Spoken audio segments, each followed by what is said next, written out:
দেখো আমরা এখন পুরোপুরি রেডি। আর আজকে যাব আমরা নৈহাটি।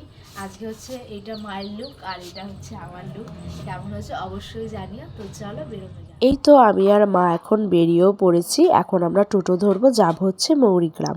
তারপর ওইখান থেকে ট্রেন ধরে চলে এসেছিলাম হাওড়ায়। আর হাওড়া থেকে সঙ্গে সঙ্গে ট্রেন পেয়ে গেছি, যাব হচ্ছে চুঁচুড়া। আর আমাদের জানো তো বেরোনোর কথা ছিল ওই সকাল 8টা থেকে 9টার মধ্যে, কিন্তু আমাদের বেরোতে বেরোতে সেই 10টা 11টাই বেজে গেল। সেই জন্য দেখো কত রোদ উঠে গেছে। এই তো আমরা এখন দেখতে দেখতে চলে এলাম চুঁচুড়া স্টেশনে। এখান থেকে আবার উঠে পড়েছি একটা ম্যাজিক গাড়ি।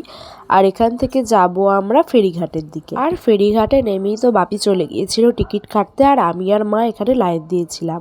তোমরা তো আমার গলাটা শুনে বুঝতেই পারছো যে আমার ভীষণ ঠান্ডা লেগেছে, তো আমার ভয়েসটা একটু অ্যাডজাস্ট করে নিও। আর এই দেখো আমরা তো এখন লঞ্চে উঠে পড়েছি, আর একটু পরেই লঞ্চ ছেড়ে দেবে। আর মা জানো তো নৌকায় উঠতে ভীষণ ভয় পেত, তো এখন লঞ্চে উঠেছে, সেই জন্য না আমি মাকে প্রচণ্ড রাগাচ্ছিলাম। আর মা না ভীষণ ভয় পাচ্ছিল।